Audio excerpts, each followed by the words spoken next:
Thanks for tuning in. I'm Scott Walter. And I'm Michael Watson. In this episode, we investigate the Center for American Progress, a key cog in the Democratic Party and the Clinton family political machines that is now being rocked by allegations of sexual harassment. Neera Tanden, the group's president, is alleged to have bungled the response to those allegations. This is the InfluenceWatch podcast.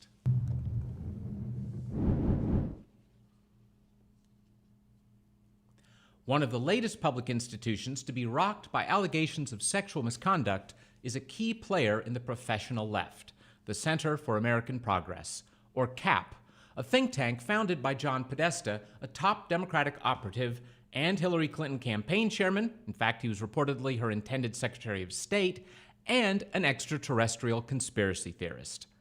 BuzzFeed reports that a female staffer left CAP after detailing extensive alleged sexual misconduct by one of her managers. That's led to substantial criticism of CAP President Neera Tanden, herself a close ally of the Clintons and reportedly the prospective Health and Human Services Secretary in the Hillary Clinton administration that was to be. Tanden's accused of allegedly bungling the organization's response, including, reportedly, telling an all-staff meeting the former female staffer's name. As the powerful think tank deals with the fallout, we look behind the scenes at CAP and its social welfare media and advocacy arm, and at its ties to other Podesta family organizations. Mike, let's start with the sexual harassment claims that have made the news. So BuzzFeed, BuzzFeed, an online news source, has broke, I believe it was last week, that there had been this this woman who had, as she was resigning, had put out this letter on the CAP to CAP management saying that one of her managers, a gentleman by the name of Benton Strong, had been sending her extremely inappropriate messages, including at least one alleged solicitation for oral sex. Now, Strong was an associate communication director for the Center for American Progress Action Fund. That's that C4 social welfare advocacy arm. The think tank is a C3 right. charity, quote unquote, but it has a C4. The Center for American Progress does nominally policy research for liberals and for Democrats to advance left-wing policy. The C4, Center for American Progress Action Fund, does media and advocacy that can be more electorally involved, more not technically partisan, but everybody knows it's partisan. So Benton Strong was working in the CAP Action Fund war room. He was a longtime Democratic Party operative. He had worked, I believe he had worked in San Diego. I believe he had worked for the Democratic Party in San Diego. So he was accused of sending these lewd and inappropriate text messages, I believe was BuzzFeed's characterization. And this all came out as Strong was preparing to leave CAP. Inside of this, all was made known to management of CAP while Strong was preparing to leave, and he was preparing to go to Seattle to work for the then mayor Ed Murray, who, in a interesting sideline note, also had to resign because of a sexual misconduct scandal. And this comes out publicly last week when somebody informs BuzzFeed. Now, we always watch unions carefully in this show. There's a union involved in this story, is there not? So the Center for American Progress, its staff is unionized. They are members of the International Federation of Professional and Technical Engineers, AFL-CIO. When the initial allegations were made back in July 2016, the union representatives told management that they thought that the response by management, by Tanden, had not been sufficient. There had not been sufficient training. There had not been sufficient actions taken to counter the what had happened. Apparently, Strong, because he was already leaving when it was made known to management, they just sent him on leave a little bit before he was otherwise scheduled to depart. Allegedly, the city of Seattle and the Mayor Murray's office was not told of the allegations against him until after he had already started work there. Yep. And was this woman who's at the center of the current controversy, who was Strong's alleged victim, was she the only one that Strong was supposedly harassing at CAP? No, there are allegedly others. And then, so BuzzFeed breaks the story. Tandon apologizes. There's an all-staff meeting. And at the all-staff meeting, Tandon breaks the sort of number one rule of human resources during a sexual harassment scandal. You do not name the victim, both because it's unfair to the victim, it is unfair, and also it creates potential legal ramifications for disclosing confidential files, especially when there's a collective bargaining agreement involved.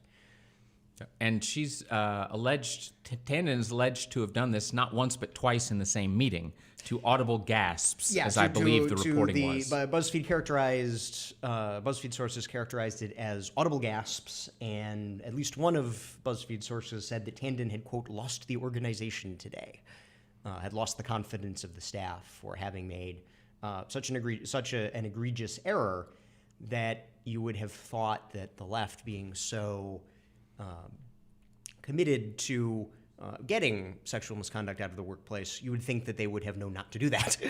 Yes. And then there's been one more step taken by CAP in this continuing scandal, I believe. Right. They brought in an outside evaluator to look at their policies for dealing with sexual harassment, and then the board of CAP, which includes Podesta, it includes former Senate Democratic leader Tom Daschle, a bunch of other prominent former Governor Ted Strickland, former Governor of Ohio Ted Strickland, issued what never brings fear to a sports coach when his ownership tells him that they have a vote of confidence, they have full confidence in leadership. So. Obviously, Tandon remains on as of our discussion. The outside evaluator is supposedly evaluating, but certainly this is being watched with great scrutiny by both the internal actors at CAP and also outside watchdogs. Yep, I have to throw in one comment about Governor Strickland, who, as you said, on the board of CAP. While he was governor of Ohio, he hired a longtime Democratic operative by the name of Eric McFadden and to head the Ohio Office of Faith-Based Initiatives. This fits into the Podesta and the WikiLeaks stuff. In some of the Podesta leaks, there was Ms. Palmieri, who I believe is still at CAP, was complaining because of conservative Catholics' criticisms of Democrats, and Podesta explained, yes, that's why we've set up our own Catholic groups, and he rattled off Catholics and Alliance for the Common Good and another group that were set up largely with Soros money to advocate in favor of Democrats and left-wing causes. And this particular guy I'm talking about, Eric McFadden, he'd been a spokesman for Catholics and Alliance for the Common Good. He'd been president of Catholics for Faithful Citizenship. He'd been head of Catholics for Kerry in the 2004 election. He was Catholic outreach organizer for Hillary Clinton's 2008 presidential campaign and the rest, and then ends up at Governor Strickland's Office of Faith-Based Initiatives in Ohio until he is arrested and pleads guilty for compelling prostitution of a 17-year-old girl. And apparently, I would add that he may not have been the smartest guy on Craigslist because one of the aliases he used was McFadden Catholic. But that's a sidelight of Podesta. That's a great way to get yourself caught. But anyway, let's dig a little deeper into what the Center for American Progress, or CAP, is. And of course, I have to put in a plug for our InfluenceWatch.org website, because you can find complete write-ups and thorough documentation of both the CAP, the C3, and CAP Action Fund, the related C4. And also Ms. Tandon. And Ms. Neera Tandon, the so far as we know at this moment, the president, as of the beginning of this conversation, the president of CAP, and CAP Action. So when did it get started, and what does it do? So after fairly unexpectedly, the Republicans won the 2002 midterm elections. George W. Bush is president. The Democrats are thinking, okay, well, at least we're going to get the House and Senate back in 2002. However, the Bush administration's response to the attacks of September 11th, the reaction of some of the far left, rallied the Republicans, and the Republicans actually gained seats. This obviously scared the Democrats quite a lot. They wanted to prepare a new infrastructure for the 2004 elections and for future potential Democratic electoral victories. And they looked at what the right had built, specifically the Heritage Foundation, which I believe it was started in the 70s. I think it might have been the 80s.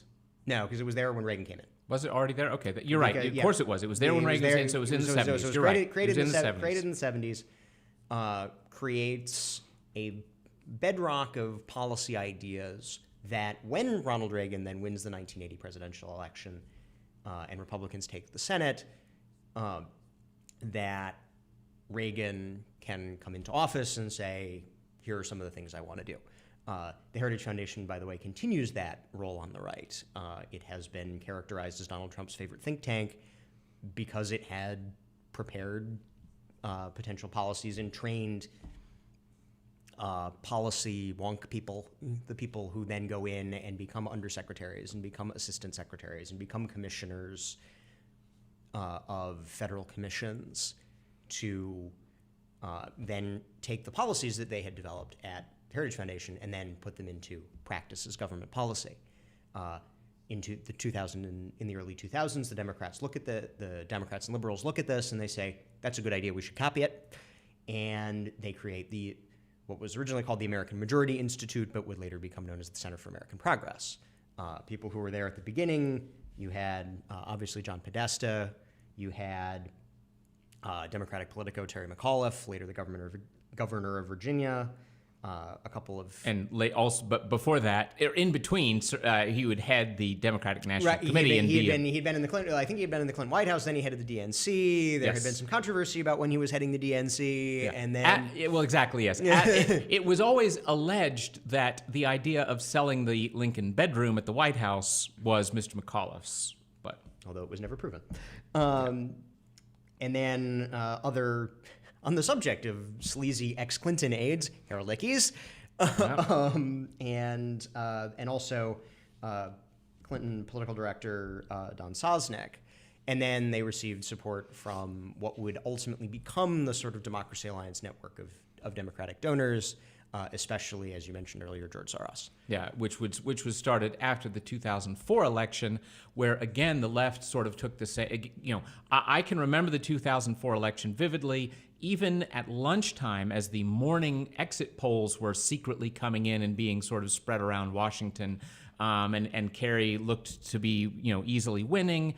And then, of course, by the end of the night, in fact, again, George W. Bush had beaten the candidate that Mr. Soros had given tens of millions of dollars to, John Kerry, and there was great bitterness between the 2000, 2002, 2004 losses for the Democratic Party. The left decides that the Democratic Party just can't get it done, and we need to have outside the party structures like think tanks and other efforts. And a lot of, again, a credit to the conservatives of the 1980s and of the 1970s, 1980s, and 1990s is that when the Democrats at this, the unions are in retreat. The unions had and still are a principal institutional support of the Democratic Party. As they retreat, the Democrats look to what the conservatives had built in the Heritage Foundation, the the GoPack network that had been built by Newt Gingrich to recruit candidates and support conservative candidates for the House. And the Democrats say we need to copy that. Yes, they want to build their own infrastructure their outside own the party. infrastructure outside the party, especially after the worst law of the early 2000s, the McCain-Feingold campaign finance law, meant that your outside rich guys couldn't just give money to the party anymore. Yes, so they were making it more hard to get money into the party's hands while also deciding that the party was insufficient. Just couldn't hack it anymore. Yes. And then what does CAP serve during the Bush administration? Well, one commentator called it a Hillary Clinton White House in exile, or a White House staff in readiness for President Hillary Clinton. Still was in 2016, the day at noon on November the 8th. Yes. When again John Podesta was expected to be was Mike Allen of Axios supposedly got a list of all the people who were going to be considered for Clinton cabinet positions. John Podesta was the bold-faced of three, which presumably meant he had right of first refusal to be Secretary of State, and Neera Tanden was the only listed for Health and Human Services.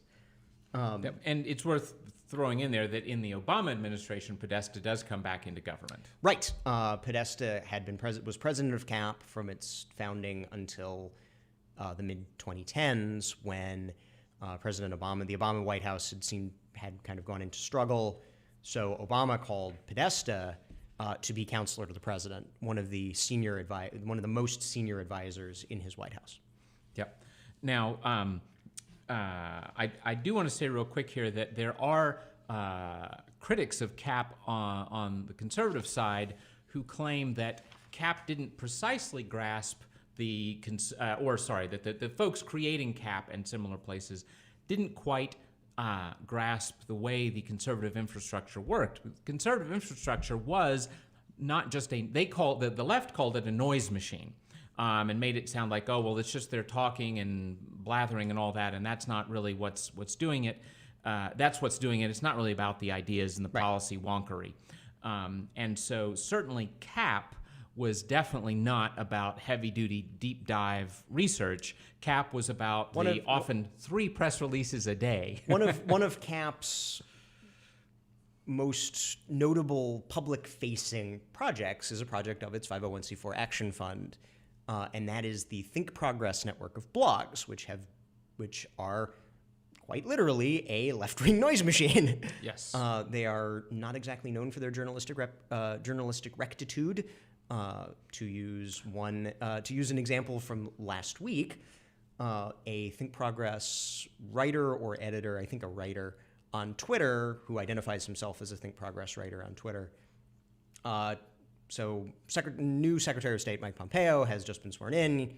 He went to meet with some foreign governments over the weekend, comes back, is giving his maiden speech to the State Department employees, and the way that always works is like you stand in an escalator and there are some employees behind you, and then of course there's the whole room of employees.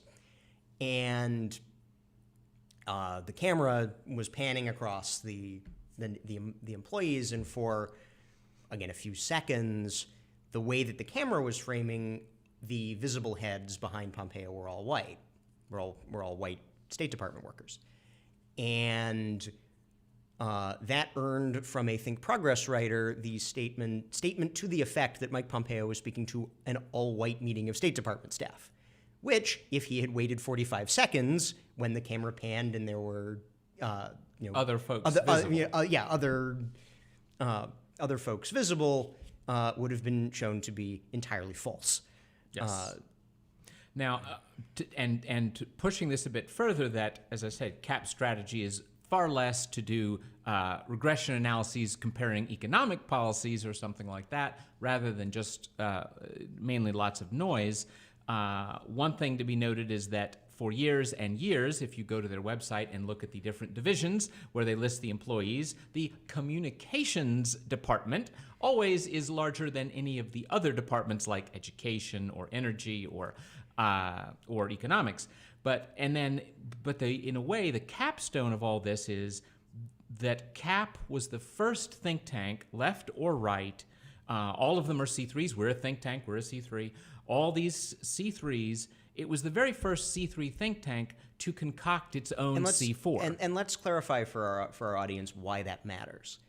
As a 501c3 organization, Capital Research Center is not allowed to say vote for X, is not allowed to say vote against X. We are not allowed to intervene in elections. The Heritage Foundation cannot intervene in elections. Now, that doesn't mean that the Heritage Foundation does not have an ideological valence. It doesn't mean the Capital Research Center doesn't have an ideological valence.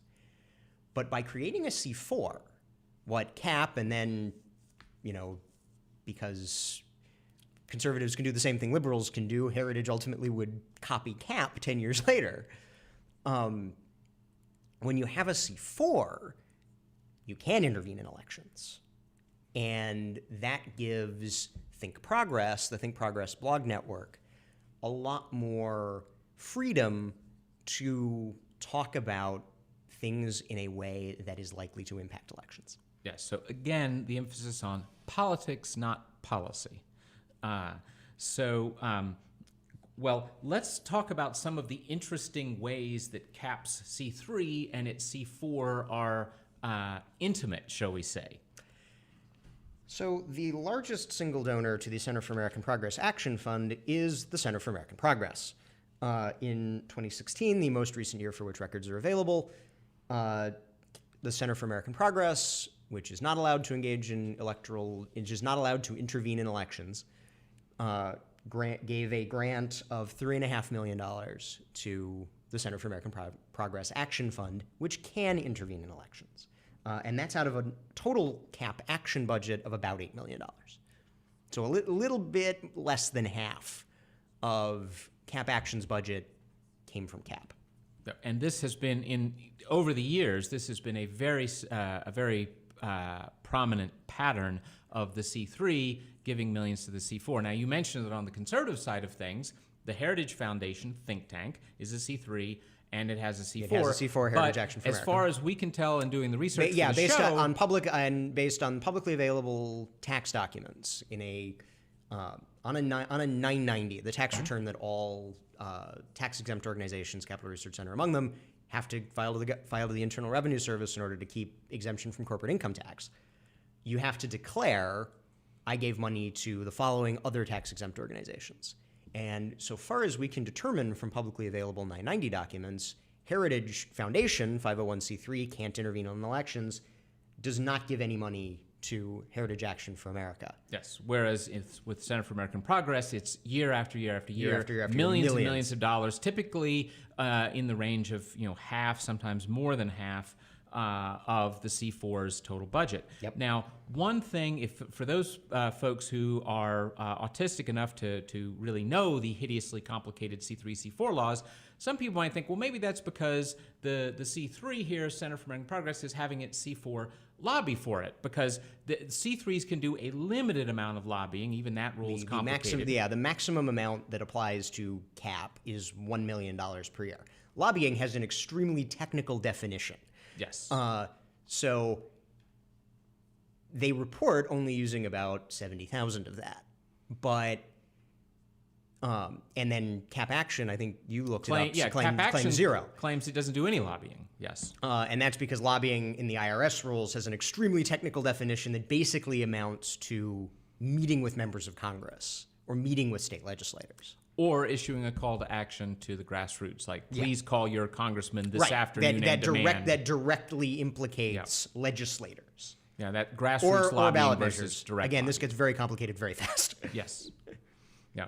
So, so that is a very interesting thing that, so far as I know, none of our wonderful adversarial media has ever bothered to fully explicate how that's supposed to work. Yes, but well, let's go back for a second here about some of the donors to the. Well, I mean, I was going. Well.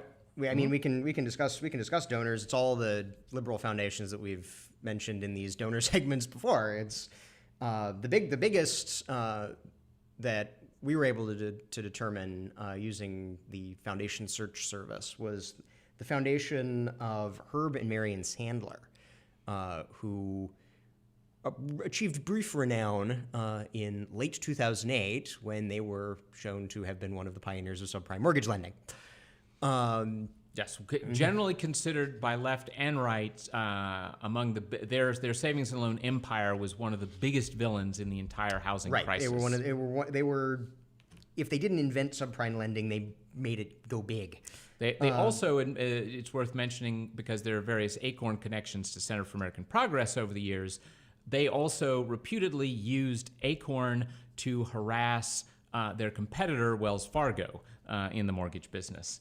So that's another thing. And the last, their notoriety's peak, I would say, was when Saturday Night Live, not known to be a right-wing outlet, had actors portray them with the chyron on the bottom of the screen reading "people who should be shot."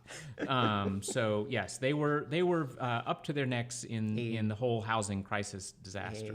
They were deeply implicated. But then you have the usual suspects: Rockefeller family foundations, the Open Society foundations associated with George Soros, the Marisla Foundation, which is an environmentalist group, and then the Bill and Melinda Gates Foundation, among many others.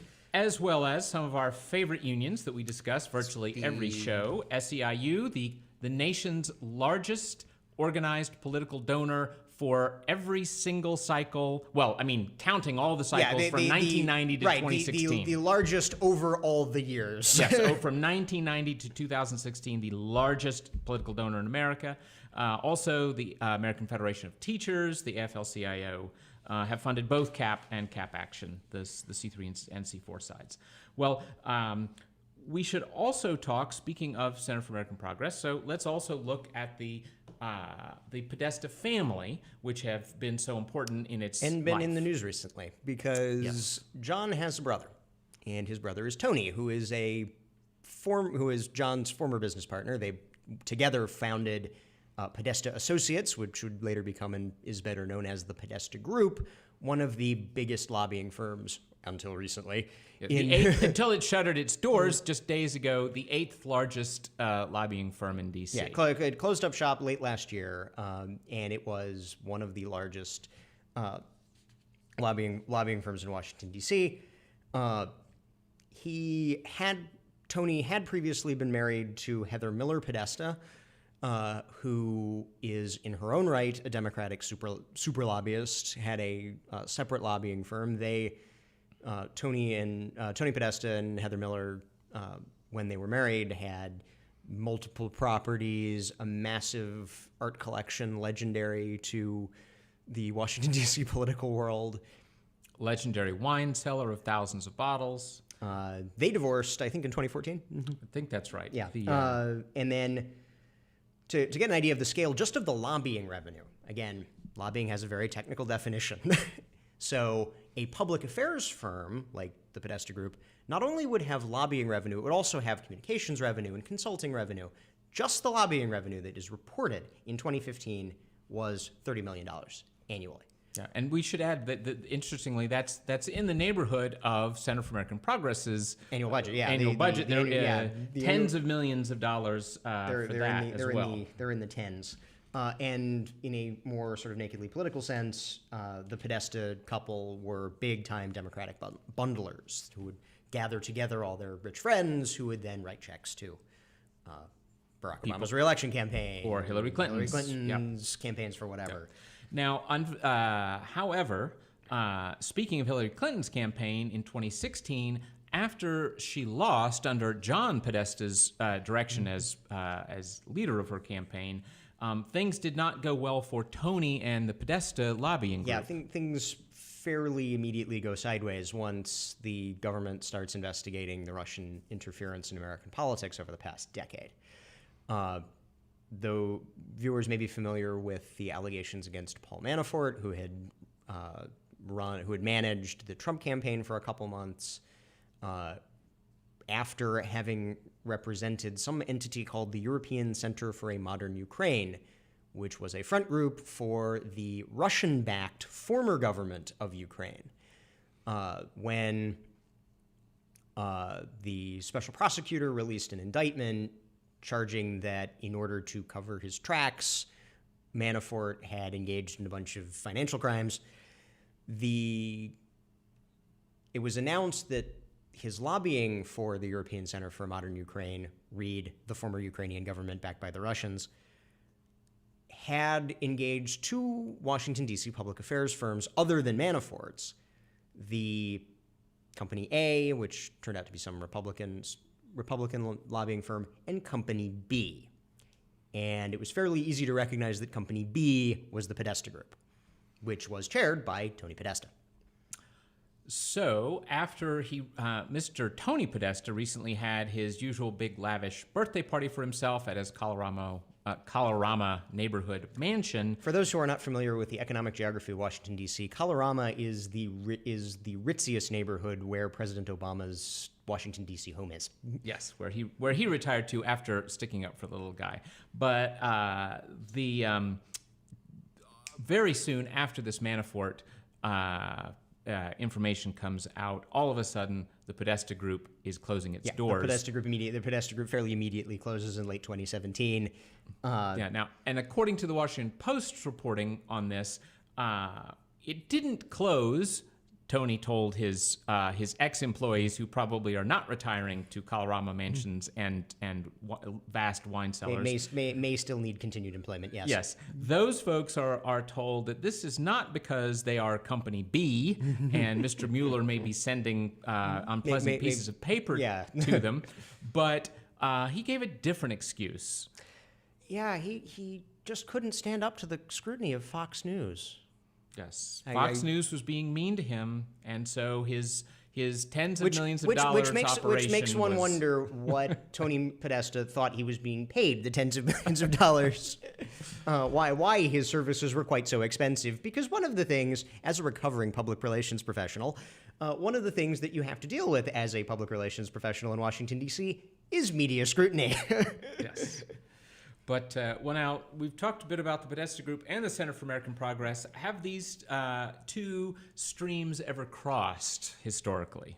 So to tell this story, we have to go back to late 2012 when we discussed a couple of episodes ago when we had American Legislative Exchange Council's Bill Meyerling on about the left-wing campaign to make nonprofits say who funded them, make nonprofits say who's giving them money. And the idea, of course, for the left is that they can then send the SEIU goons. They can then send the SEIU toughs to go make life miserable for them.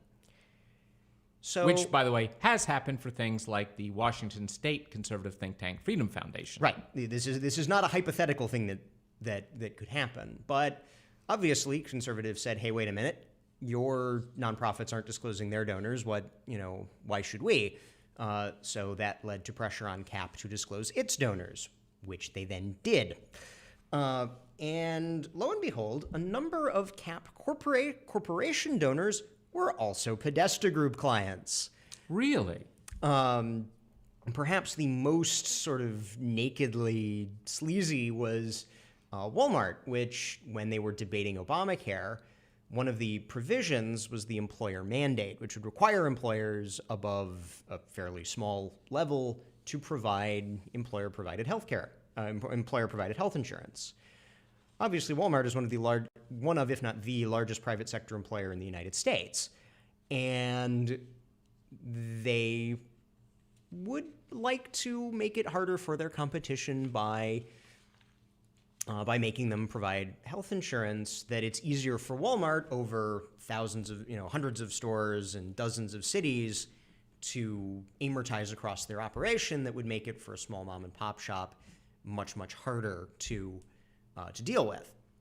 So, with the support of Center for American Progress and Walmart, put out a letter saying the employer mandate's a good idea. We like this. This is good and liberal and helps the little guy and doesn't in any way help Walmart's ultimate bottom line. All the while, Walmart was hiring Podesta Group to lobby for, among other things, the employer mandate. Yes, shocking. Well, the Center for American Progress, though, as we say, doesn't just help some of its big corporate donors and foundation donors. It also is happy to help its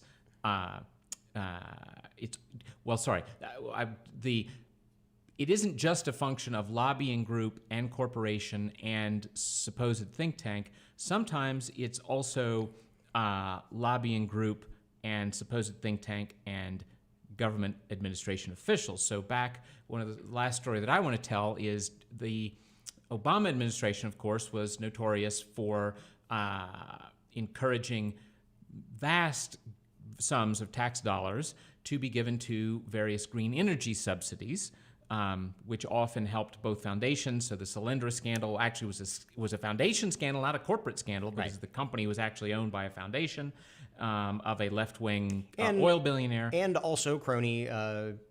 Also crony capitalists with ties to all of this network that we discussed earlier. Exactly. Terry McAuliffe had who we mentioned earlier is one of the brainchilds behind CAP,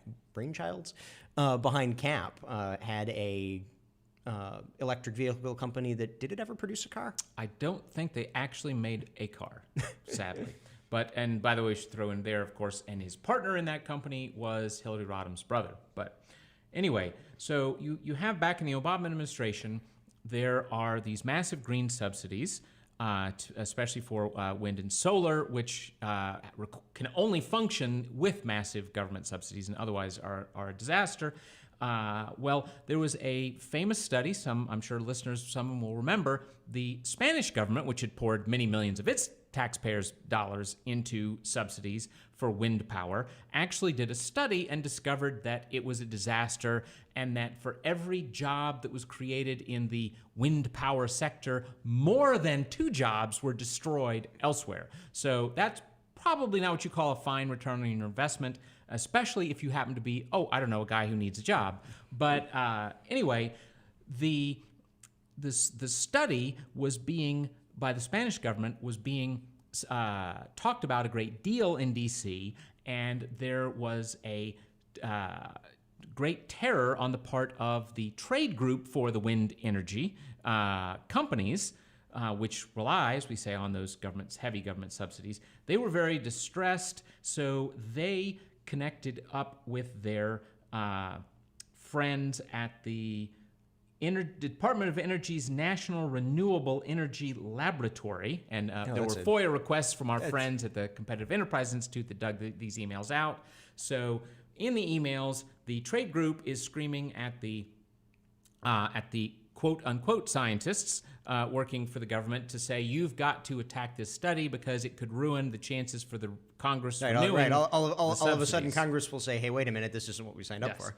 So, and of course, the scientists were quite happy to oblige, and they did it in a very timely fashion because they were being whipped about, there are votes coming up in Congress to send the money our way, so you better hurry up with this. So they did, and the emails also show that they coordinated, of course, with the Center for American Progress, whose noise machine was happy to put its wind, shall we say, behind the wind subsidies. Although the taxpayers of America will be happy to know in this instance, it actually failed. Congress did not renew the subsidies at that time. That is stunning.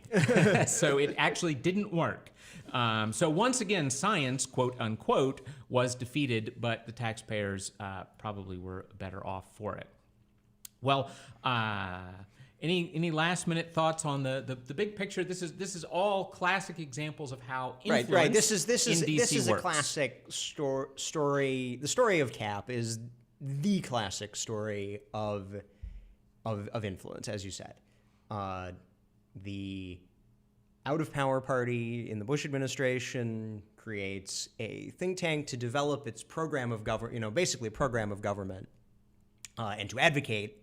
And I think your characterization that whereas the conservative think tank institutions, American Enterprise Institute and Heritage Foundation broadly, tend to be more research than communications, I think it is reasonable to say that CAP is more communications than research.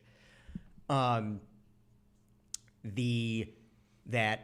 to create their program of government, advocate for their program of government, and then once they're ultimately in government, in the Obama administration, to defend that program of, enact and defend that program of government, in the manner that you said, basically go pharma study to counter the other study.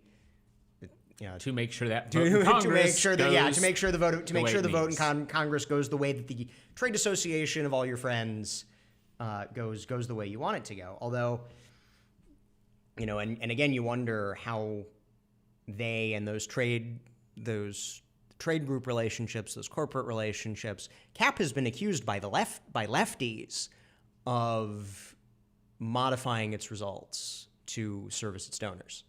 Obviously, CAP denies this because that would destroy its credibility if it were true. But lefties have accused them of pay for play. Yeah, of what is called pay for play, which is where your donor says, "I'm really, really interested in this issue." You know what that donor wants to see, and you give it to them. So there's some question, now that some of the corporate relationships might be a little bit harder to reach because it won't be Tony Podesta picking up the phone and calling John and saying, "Hey, we need to, hey John, help." Yes, be interesting to see how the revenues work out. Although in the current climate, revenues for the left are awfully good. It is, as an influence institution, whether you're a media property or a think tank. Being in opposition is always the best. Yes, much easier to. Fear and anger are the great motivators. Fear and anger are the great motivators. And if your side is out of power, there's no shortage of always fear afraid. and anger. Thanks so much, Mike. That is our show for this week. If you're listening to this on iTunes or Stitcher, know that we broadcast a live video version of this podcast at 10 a.m. on Thursdays on Facebook Live and YouTube. You can find our pages by searching Capital Research Center. And if you're watching the video version, we encourage you to subscribe to the audio on your preferred podcast platform. We'll see you next week.